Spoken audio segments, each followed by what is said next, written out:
अस्सलाम वालेकुम dear students, thank you very much. आपने मेरी पहली वीडियोस देखी, उनको लाइक किया, सब्सक्राइब किया और मैं उम्मीद करता हूँ कि मेरी आने वाली वीडियोस को भी आप लाइक करेंगे, सब्सक्राइब करेंगे एंड शेयर करेंगे। शेयर ज़रूर कीजिएगा। आज हमारा टॉपिक है cash flow. Cash flow statement में आज हम डिस्कस करेंगे कि what is cash flow statement, कि कैश फ्लो स्टेटमेंट क्या होती है और कैश फ्लो स्टेटमेंट को हम आगे चल के बनाते कैसे हैं, इसको प्रिपेयर कैसे किया जाता है। तो कैश फ्लो स्टेटमेंट में हम cash inflow and cash outflow को डिस्कस करते हैं कि जो कैश आ रहा होता है ये इंक्रीज़ हो रहा होता है और ये जो कैश जा रहा होता है। तो कैश फ्लो स्टेटमेंट आपकी फाइनेंशियल स्टेटमेंट का पार्ट है। जैसे कि हमने कहा था कि इनकम स्टेटमेंट, बैलेंस शीट और कैश फ्लो स्टेटमेंट आपके फाइनेंशियल स्टेटमेंट्स में आती हैं कि जो आपकी फाइनेंशियल पोजीशंस को शो करती हैं। तो कैश फ्लो स्टेटमेंट में आप cash inflow and cash outflow का बताते हैं कि जितना कैश इनफ्लो हो रहा होता है और जो कैश आउटफ्लो हो रहा होता है। तो देखिए, कैश फ्लो में inflows, outflow of cash and cash equivalents. Cash, जितना हम कैश इनफ्लो मीन इंक्रीज़ हो रहा होता है, आ रहा होता है, और आउटफ्लो और जो बिजनेस से जा रहा होता है हम वो रिकॉर्ड करते हैं। और कैश इक्विवेलेंट्स मीन जो जो चीज़ें कैश के नियरेस्ट होती हैं उसको कैश इक्विवेलेंट्स कहते हैं, cash to equivalents. Cash balance, cash on hand and demand deposit cash balance on balance sheet. देखें, आपका जो कैश इन हैंड होता है एंड डिमांड डिपॉजिट्स आपकी जो हैं बैलेंस शीट में होते हैं, वो आपका कैश बैलेंस। इसके बाद हम कहते हैं कैश इक्विवेलेंट्स क्या होता है। ये तो हमने बताया कैश बैलेंस के बारे में, जो आपका कैश बैलेंस होता है। कैश इक्विवेलेंट्स, जैसे कि हमने बताया कि हर वो चीज़ जो नियरेस्ट टू कैश होती है उसको हम कैश इक्विवेलेंट्स कहते हैं। Cash equivalents include cash held as bank deposits, जो आपका बैंक में अमाउंट मौजूद होती है वो भी आपके इक्विवेलेंट्स में आता है। शॉर्ट टर्म इन्वेस्टमेंट, जो आपकी शॉर्ट टर्म इन्वेस्टमेंट होती है। And any very easy cash convertible assets, और इजीली जो कैश में कन्वर्ट हो सकें, इंक्लूड्स बैंक ओवरड्राफ्ट या overdraft and cash equivalents with short term maturities less than 3 months. जो 3 मंथ्स के अंदर अंदर कैश में कन्वर्ट हो सकें, वो तमाम चीज़ें आपकी कैश इक्विवेलेंट्स होती हैं। इक्विवेलेंट्स मीन आपके बैंक डिपॉजिट, जो आपने बैंक में डिपॉजिट किया हुआ है, या आपकी शॉर्ट टर्म इन्वेस्टमेंट्स हैं, वो आपकी कैश इक्विवेलेंट्स हैं। और कैश मीन हर वो कैश जो आपकी बिजनेस में मौजूद है, जो आपकी बैलेंस शीट में आपने कैश रिकॉर्ड किया हुआ है कि ये हमारे पास कैश मौजूद है। तो आपका कैश एंड बैंक बैलेंस और हर वो चीज़ जो आपकी नियरेस्ट टू कैश है वो आपका कैश इक्विवेलेंट्स है। इसके बाद हम देखते हैं कि कैश फ्लो स्टेटमेंट बनाई कैसे जाती है। तो कैश फ्लो स्टेटमेंट को बनाने से पहले हम देखें तो हमने कहा कि फर्स्ट हमने देखा कि cash balance and cash equivalents. तो देखें, हम जब कैश फ्लो स्टेटमेंट बनाते हैं, कैश फ्लो स्टेटमेंट या स्टेटमेंट ऑफ कैश फ्लो बनाते हैं, तो उसमें 3 टाइप्स की एक्टिविटीज़ इन्वॉल्व होती हैं। फर्स्ट है operating activities. Operating activities means कि आपने जितनी भी ऑपरेशनल एक्टिविटीज़ हो रही होती हैं उसमें कैश का इनफ्लो एंड आउटफ्लो होता है। इन्वेस्टिंग एक्टिविटीज़, इसमें आपके रेवेन्यू और एक्सपेंसेस आते हैं। जितना आप रेवेन्यू अर्न कर रहे होते हैं तो वो इनफ्लो होता है, और जितने एक्सपेंसेस करते हैं वो आपका आउटफ्लो होता है। इन्वेस्टिंग एक्टिविटीज़ में एसेट्स परचेज होते हैं। अगर आप एसेट्स परचेज कर रहे हैं तो वो आपका कैश आउटफ्लो होगा कि आपसे कैश जा रहा होगा। और अगर आप कोई एसेट सेल कर रहे हैं और आपके पास कैश आ रहा है तो वो आपका कैश इनफ्लो होता है।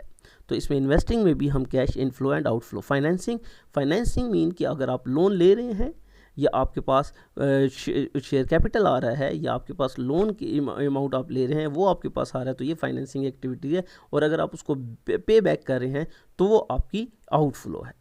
जब आ रहा है तो इनफ्लो है, और जब आपसे जा रहा होता है तो वो आपका आउटफ्लो होता है। तो देखिए, 3 टाइप्स ऑफ एक्टिविटीज़ हैं। ऑपरेटिंग एक्टिविटीज़, जिसमें हम रेवेन्यू एक्सपेंसेस रिकॉर्ड करते हैं। इन्वेस्टिंग एक्टिविटीज़ में आपका एसेट्स परचेज करते हैं और एसेट्स का सेल होता है। और फाइनेंसिंग में अगर आप लोन ले रहे हैं तो आपकी फाइनेंसिंग है, और अगर आप उस पे बैक कर रहे हैं, लोन पे बैक कर रहे हैं, तो वो आपकी आउटफ्लो में आता है। इसी तरह अगर आप आगे देखें तो हमने कहा, फर्स्ट हम कहते हैं कैश फ्लो स्टेटमेंट के 3 आइटम्स हैं या 3 एलिमेंट्स हैं। हम फर्स्ट कहते हैं ऑपरेटिंग एक्टिविटीज़। ऑपरेटिंग एक्टिविटीज़, जैसे कि हमने डिस्कस किया था, हमने अपने डायग्राम को डिस्कस करते हुए कि ऑपरेटिंग एक्टिविटीज़ क्या होता है। तो operating activities the principal revenue generating activities of an organization and other activities that are not investing or financing any cash flow, the current assets and current liabilities. तो देखें, ये आप रेवेन्यू जनरेट करने के लिए जो एक्टिविटीज़ कर रहे होते हैं ये आपकी ऑपरेटिंग एक्टिविटीज़ में आती हैं। जैसा कि मैंने बताया कि आपके जितने एक्सपेंस करते हैं और आपसे सेल से अर्निंग करते हैं वो आपकी ऑपरेटिंग एक्टिविटीज़ हैं। इसी तरह इन्वेस्टिंग एक्टिविटीज़ अगर आप देखें, any cash flows from the acquisition and disposal of long term assets and other investment not included in cash equivalents. ये कैश के इक्विवेलेंट नहीं, इट्स मीन कि आपके जो एसेट्स परचेज कर रहे होते हैं ये लॉन्ग टर्म इन्वेस्टमेंट होती है। कैश इक्विवेलेंट्स तो वो आपके होते हैं आइटम्स जो आपके 3 मंथ्स में आप उसको कैश में कन्वर्ट कर सकें या आप इजीली उसको कैश में कन्वर्ट कर सकते हैं। तो ये आपके लॉन्ग टर्म एसेट्स होते हैं, इसलिए आपके कैश इक्विवेलेंट्स में ये नहीं आते। इन्वेस्टिंग एक्टिविटीज़ में आपके एसेट्स इन्वॉल्व होते हैं, ये लॉन्ग टर्म इन्वेस्टमेंट होती है। इसी तरह फाइनेंसिंग एक्टिविटी अगर आप देखें, any cash flow that result in change in the size of composition of the contribution equity capital or borrowing of entity, bonds, stock and dividends। देखें, अगर आप बॉन्ड्स के आप जो है वो आप सेल कर रहे हैं, स्टॉक आप सेल कर रहे हैं, तो आपका कैश इनफ्लो हो रहा है, आपके पास कैश आ रहा है। इसी तरह डिविडेंड अगर आप पे कर रहे हैं, जब आप पे कर रहे हैं तो आपका ये कैश आउटफ्लो है। इसी तरह नेक्स्ट अगर आप देखें तो नेक्स्ट स्टेप में हम देखते हैं कि कैश फ्लो में आप कैश फ्लो स्टेटमेंट आप बनाते कैसे हैं, इसकी क्लासिफिकेशन कैसे होती हैं। हमने कहा ये 3 आइटम्स हैं आपके operating cash, operating activities, investing activities and financing activities. तो ऑपरेटिंग एक्टिविटीज़ को अगर आप देखें तो operating activities are the principal revenue producing activities of the entity. Cash flow from operating typically includes the cash flow associated with sales, purchase and other expenses। देखिए, purchases, sales and expenses, जब sales कर रहे होंगे तो it's mean आप cash के पास inflow है, आपके पास कैश आ रहा होगा। अगर आप परचेजेस कर रहे हैं या एक्सपेंसेस कर रहे हैं तो इट्स मीन आपका कैश का आउटफ्लो है। तो कैश का इनफ्लो और आउटफ्लो आप इसमें ऑपरेटिंग एक्टिविटीज़ में रिकॉर्ड करते हैं। ऑपरेटिंग के जैसे नेम से इसका पता चल रहा है कि जो ऑपरेटिंग या ऑपरेशन के लिए एक्सपेंसेस पे कर रहे हैं या रेवेन्यू हमारी जनरेट हो रही है तो वो आपकी ऑपरेटिंग एक्सपेंसेस है, मीन डे टू डे जो ऑपरेशन है। अगर डेप्रिसिएशन देखें तो डेप्रिसिएशन आपका एक्सपेंस है, ये आपकी रिड्यूस करता है प्रॉफिट को but not impact cash flow. क्यों नहीं करता? कि ये नॉन कैश एसेट है, ये इसमें आपकी कोई कैश इन्वॉल्व नहीं होती, इसलिए डेप्रिसिएशन आपका कैश फ्लो में रिकॉर्ड नहीं होता, ये आपका ऑपरेटिंग एक्टिविटीज़ में भी नहीं आता। सेकंड हम देखते हैं, सेकंड को अगर आप देखें तो सेकंड क्या है? Investing activity. इन्वेस्टिंग एक्टिविटीज़ को अगर आप देखें तो इन्वेस्टिंग एक्टिविटी आपकी क्या होती है? Cash flow from investing activities include the acquisition and disposal of non current assets and other investment not included in cash equivalents। Investing cash flows it typically includes the cash flow associated with buying or selling properties, plant and equipments। जैसा कि मैं पहले बता चुका था कि अगर आपकी प्रॉपर्टी है, प्लांट्स हैं, इक्विपमेंट्स है, मोटर व्हीकल है, आपकी लैंड है, अगर आप उसको परचेज कर रहे हैं तो कैश का आउटफ्लो हो रहा है, और अगर आप सेल कर रहे हैं तो कैश का इनफ्लो हो रहा है। तो देखें कि आपका इन्वेस्टिंग एक्टिविटीज़ में एसेट्स इन्वॉल्व होते हैं कि एसेट्स अगर आप परचेज कर रहे हैं तो कैश आउटफ्लो हो रहा है, कैश जा रहा होता है, और अगर आप कैश के सेल्स के कर रहे हैं एसेट्स आपके और उसके अगेंस्ट आप कैश इंक्रीज़ कर रहे हैं, आप रिसीव कर रहे हैं, तो इट्स मीन ये आपकी क्या है? ये आपका कैश इनफ्लो है। इसी तरह अब आगे देखते हैं financing activities. Financing cash flow क्या है? Cash flow from financing activities are activities that results in changes in the size of composition of the equity, capital or borrowing। आपका कैपिटल इक्विटी इंक्रीज हो रहा हो या डिक्रीज हो रहा हो, और बोरोइंग ऑफ द एंटिटी, आप अगर किसी से लोन वगैरह ले रहे हैं, और ये आपका कैश इनफ्लो है। Financing cash flow typically includes cash flows associated with borrowing and repaying. आप रीपेइंग बैंक पे कर रहे हैं, बैंक लोन पे कर रहे हैं, रीपेइंग बैंक लोन कर रहे हैं, या बैंक से जब रिसीव कर रहे हैं लोन, अगर आप लोन ले रहे हैं, बोरोइंग कर रहे हैं, अगर आप बैंक आपको लोन दे रहा है तो आपका ये इनफ्लो है, और अगर आप उसको पे कर रहे हैं या उसको पे बैक कर रहे हैं तो ये आपका क्या है? ये आउटफ्लो है। And issuing the buying back shares, और अगर आप शेयर इशू कर रहे हैं और आपके पास कैश आ रहा है तो ये आपका कैश इनफ्लो है। और अगर आप डिविडेंड पे कर रहे हैं, the payment of dividend is also treated as a financing cash flow. अगर आप डिविडेंड पे कर रहे हैं तो आपसे कैश जा रहा होता है, तो जब जा रहा है तो ये आपका क्या है? ये आपका आउटफ्लो है। तो देखिए, हमने तीनों एक्टिविटीज़ में कहा कि हमने क्या डिस्कस करना है। बेशक आपकी किसी भी टाइप की एक्टिविटीज़ हो, हम उसमें कहते हैं ऑपरेटिंग एक्टिविटीज़ हो तो इसमें भी आपका इनफ्लो होगा और आउटफ्लो होगा। अगर आपका इन्वेस्टिंग एक्टिविटीज़ है तो इसमें भी कैश इनफ्लो और कैश आउटफ्लो है। अगर आपका फाइनेंसिंग एक्टिविटीज़ है तो इसमें भी आपका कैश का इनफ्लो एंड आउटफ्लो होता है। और यही स्टेटमेंट ऑफ कैश फ्लो में हम बताते हैं कि कैश फ्लोज स्टेटमेंट में पता ही ये चलता है कि किस एक्टिविटीज़ में कितना कैश आ रहा है और कितना कैश आपसे जा रहा है। इट्स मीन कितना कैश इंक्रीज़ हो रहा है और कितना कैश डिक्रीज़ हो रहा है।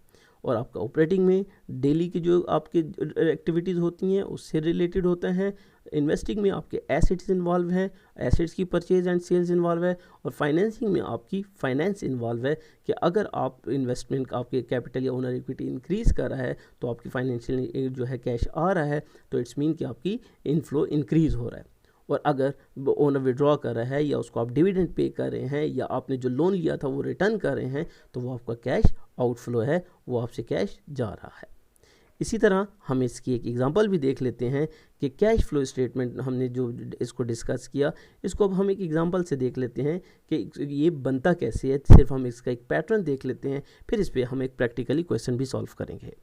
Statement of cash flow, first of the name of the business, आप name of the business mention करेंगे। Statement of cash flow statement लिखेंगे फॉर द पीरियड ऑफ, और जिस पीरियड के लिए बना रहे हैं वो पीरियड आप इसमें मेंशन करेंगे। तो फर्स्ट आप रिकॉर्ड करते हैं operating activities.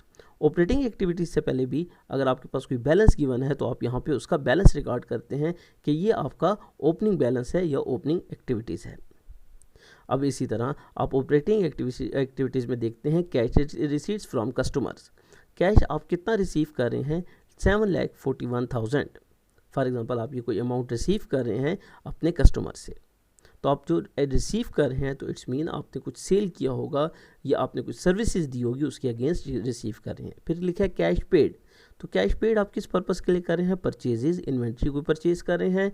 General operating and administrative expenses आप पे कर रहे हैं, जिसमें आप वेजेस पे कर रहे हैं, आप इंटरेस्ट पे कर रहे हैं, इनकम टैक्स पे कर रहे हैं, या सैलरीज पे कर रहे हैं, इलेक्ट्रिक बिल पे कर रहे हैं। ये जितने भी आपके एक्सपेंसेस हैं ये आपके ऑपरेटिंग एक्सपेंसेस हैं। तो देखिए यहाँ पे आपने कैश इनफ्लो रिकॉर्ड किया कि आप कैश रिसीव कर रहे हैं, किस वजह से आप रिसीव कर रहे हैं कस्टमर से, तो इट्स मीन आप सेल्स की वजह से या सर्विसेज की वजह से रिसीव कर रहे हैं, तो ये आपका ऑपरेटिंग एक्टिविटीज़ में आता है।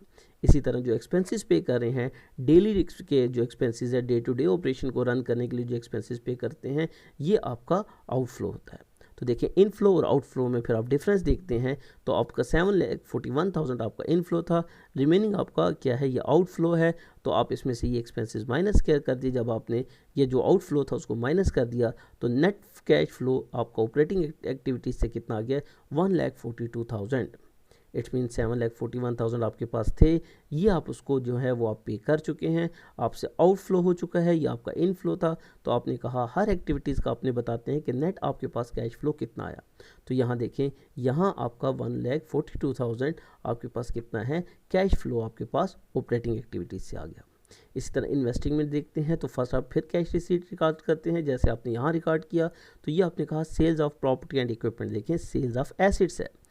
कलेक्शन ऑन आप लिखेंगे, यहाँ पर अगर आप देखें प्रिंसिपल ऑन ऑइकन, तो आपने देखा प्रिंसिपल ऑन लोन, तो आपने कहा कि प्रिंसिपल लोन है, यहाँ पे हमारे पास इसकी कोई अमाउंट नहीं है। Sales of property and equipment है, सिर्फ आपने वो अमाउंट लिख दी। Sales of investments and securities है, उसके भी आपके पास कोई नहीं है। अगर वो होता तो हम लिखते कि हमें इस वजह से हमारे पास कैश आ रहा है। तो हमारे पास सिर्फ और सिर्फ ओनली किस वजह से आ रहा है, sales of property and equipment 40,100 हमारे पास कैश आ रहा है। हमने कहा कैश पेड फॉर, अब आप कैश पेड किस लिए कर रहे हैं, तो आपने कहा कि purchase of property and equipment 81,000, तो ये आपसे कैश जा रहा है। जब आप सेल कर रहे थे एसेट्स तो आपके पास कैश आ रहा था, अब आप एसेट्स को परचेज कर रहे हैं तो आपके पास एसेट्स जब आप परचेज कर रहे हैं तो कैश आपसे जा रहा है। तो आप कितने के एसेट परचेज कर रहे हैं, 81,000 के, और आपने सेल कितने के किए थे, 40,000 के। अब देखें ये आपके पास कैश जो है नेगेटिव बैलेंसेस का आ रहा है। क्यों नेगेटिव आ रहा है, आप पेमेंट ज़्यादा की कर रहे हैं और आपने कैश जो सेल्स किए हैं, ये जो आपने एसेट सेल किए हैं वो आपने कम पे सेल की है। इट्स मीन आपका इनफ्लो कम है और आउटफ्लो ज़्यादा है। तो आपने कहा net cash flow from investing activities में आप देखें तो आपका आउटफ्लो ज़्यादा है और इनफ्लो कम है, क्योंकि आपने एसेट सेल नहीं किए, आप एसेट सेल्स करते भी नहीं हैं। आपकी जितनी अर्निंग होती है वो आपकी ऑपरेटिंग एक्टिविटीज़ में होती है, या जो चेंज होती है वो फाइनेंसिंग एक्टिविटीज़ में होती है। एसेट्स बिजनेस बहुत कम सेल करता है, जो भी सेल्स करता है या ऑक्शंस करता है उसके वो आप जो है वो रिकॉर्ड करते हैं, और आपने जितनी भी जो है परचेजेस करनी होती हैं, एसेट्स की जो न्यू एसेट्स परचेज कर रहे होते हैं उसके लिए आप कैश पे कर रहे होते हैं, तो ये आपका कैश आउटफ्लो है। तो देखें कैश आउटफ्लो से आपने इनफ्लो माइनस किया तो 40,900 आपके पास इन्वेस्टिंग एक्टिविटीज़ का नेट कैश इनफ्लो आ गया। इसी तरह फाइनेंसिंग एक्टिविटीज़ देखें तो फाइनेंसिंग एक्टिविटीज़ में कैश रिसीट फ्रॉम देखें तो आपने लिखा यहाँ पे कि यहाँ पे हमारे पास कोई भी रिसीव नहीं हो रहा, हमने कोई भी कहीं से भी बोरो नहीं किया, कोई स्टॉक हमने सेल नहीं किए, कोई स्टॉक इशू नहीं किए, तो हमारे पास इन्वेस्टिंग एक्टिविटीज़ में फाइनेंसिंग एक्टिविटीज़ में कोई भी इनफ्लो नहीं है। हाँ, हमारे पास आउटफ्लो है कैश पेड फॉर, जो हमारे पास पे हम कर रहे हैं, तो आपने कहा रीपेमेंट ऑफ लोन 30,000 आप रीपेमेंट ऑफ लोन पे कर रहे हैं, और डिविडेंड आप पे कर रहे हैं 45,000। डिविडेंड क्या होता है? ये जो आपका स्टॉक होता है इसके ऊपर जो प्रॉफिट आप पे करते हैं उसको आप डिविडेंड का नेम देते हैं। तो देखें डिविडेंड हम पे कर रहे हैं, तो और हम क्या पे कर रहे हैं, जो हमने लोन लिया था हम उसको पे बैक कर रहे हैं, या रिटर्न बैक कर रहे हैं, या हम बैंक को वापस कर रहे हैं। तो जब आपने ये दोनों वापस कर दी तो अगेन आपके पास आउटफ्लो का ही बैलेंस आता है, इनफ्लो आपके पास यहाँ पर भी कोई नहीं था। तो फाइनेंसिंग एक्टिविटीज़ में भी नेट कैश आपके पास फाइनेंसिंग एक्टिविटीज़ में कितना आ रहा है 83,000 आपका आपने या आपका आ गया आउटफ्लो का बैलेंस आ गया, इनफ्लो आपके पास कोई भी नहीं था। तो देखिए ये वाला भी आपके पास इन्वेस्टिंग एक्टिविटी नेगेटिव में है, और आपका फाइनेंसिंग एक्टिविटीज़ भी नेगेटिव में है। और आप देखेंगे ऑपरेटिंग एक्टिविटी आपका 1,42,000 है, और आपने यहाँ से 40,900 और 83,000 आप माइनस कर देंगे तो रिमेनिंग 18,100 आपका क्या आ जाएगा, net increase in cash flow. क्योंकि आपका ये ज़्यादा आ रहा है और ये दोनों को प्लस करेंगे तो ये 18,100 इसमें डिफरेंस आ जाएगा। अगर ये ज़्यादा आ जाता तो हम कहते हैं net decrease in cash flow, कि नेट हमारा डिक्रीज़ हो रहा है, कैश जो है हमारा डिक्रीज़ हो रहा है। यहाँ पर हमारा कैश इंक्रीज़ हो रहा है, 83,000 एंड 40,900 के आपने आउटफ्लो कर दिए, लेकिन इन्वेस्टिंग एक्टिविटीज़ में आपका नेट जो कैश फ्लो है वो आपका पॉजिटिव में आ रहा है। तो ये इस पॉजिटिव में से दोनों ये नेगेटिव जब हम माइनस कर देंगे इन्वेस्टिंग एक्टिविटी और फाइनेंसिंग एक्टिविटी, तो हमारे पास नेट कैश इंक्रीज़ आ जाता है। इसी तरह देखें तो लास्ट में आपने बैलेंस फाइंड कर देते हैं। ये बैलेंस कैसे आया कि आप देखेंगे 18,100 का आपके पास क्या था, 18,100 का आपके पास जो बैलेंस था वो आपका बैलेंस था जो आपके पास अब इंक्रीज़ हुआ है। तो आप 32,400 माइनस करें तो वो आपको ओपनिंग बैलेंस आ जाएगा कि ये हमारे पास कैश का ओपनिंग बैलेंस था जो कि आपका बैलेंस शीट में था। तो आप देखें कैश का ओपनिंग बैलेंस प्लस अब जो कैश इंक्रीज़ हो गया है उसमें आप डिफरेंस देखें तो 32,400 में से जब आप 18,100 माइनस करेंगे तो आपके पास इसका ओपनिंग बैलेंस आ जाता है। तो देखिए ये तो एक एग्जांपल था कि जिसमें हम बता रहे थे कि ऑपरेटिंग एक्टिविटीज़ में जो कैश इनफ्लो आ रहा होता है या कैश आउटफ्लो हो रहा होता है वो किस किस वजह से इनफ्लो में आता है और किस किस वजह से आउटफ्लो होता है। इसी तरह फाइनेंसिंग इन्वेस्टिंग एक्टिविटीज़ में भी हम बता रहे थे कि जो कैश इनफ्लो होता है तो वो कौन सी एक्टिविटीज़ हैं और वो कौन सी एक्टिविटीज़ हैं जिससे हम कैश को आउटफ्लो करते हैं। सेम इसी तरह फाइनेंसिंग एक्टिविटीज़ में भी हम ये बताते हैं कि कौन कौन से ऐसे रीज़न्स हैं जिसकी वजह से हम कहते हैं इसकी वजह से कैश इनफ्लो हुआ है फाइनेंसिंग एक्टिविटीज़ में, और वो कौन से ऐसे रीज़न हैं जिसकी वजह से आउटफ्लो में गया है कैश। फिर हम तीनों एक्टिविटीज़ का टोटल फाइंड कर लेते हैं, डिटरमाइन कर लेते हैं, और इसमें हम बताते हैं ये कैश नेट कैश इनफ्लो है या कैश आउटफ्लो है, नेट डिक्रीज़ हुआ है या नेट आपका इंक्रीज़ हुआ है। यहाँ पे इंक्रीज़ हो रहा था और आपका कभी कभी आपका ये डिक्रीज़ हो जाता है। डिक्रीज़ क्यों हो जाता है कि आपकी जो पेमेंट्स है वो ज़्यादा हो जाएंगी और ये आपका कम हो जाएगा। इसी तरह हम जिस वक्त इसको प्रैक्टिकली क्वेश्चन में सॉल्व करेंगे, ये तो हमने एक पैटर्न बताया कि इस तरीके से कैश फ्लो स्टेटमेंट हम बना सकते हैं। इंशाल्लाह ताला नेक्स्ट लेक्चर में हम इसको डिस्कस करेंगे कि कैश फ्लो स्टेटमेंट प्रैक्टिकली तौर पे इसका क्वेश्चन सॉल्व करेंगे कि ये सॉल्व कैसे होता है। मैं उम्मीद करता हूँ आपको ये समझ आया होगा। कोई क्वेश्चन कोई क्वेरी हो तो आप कमेंट्स में मुझसे पूछ सकते हैं, मैं उसका रिप्लाई करूँगा। मेरी वीडियोज़ को शेयर करें, लाइक करें, सब्सक्राइब करें, और आने वाले लेक्चर में हम इंशाल्लाह डिस्कस करेंगे कैश फ्लो स्टेटमेंट का प्रैक्टिकली क्वेश्चन, और हम देखेंगे कि इसको सॉल्व कैसे किया जाता है। Thank you very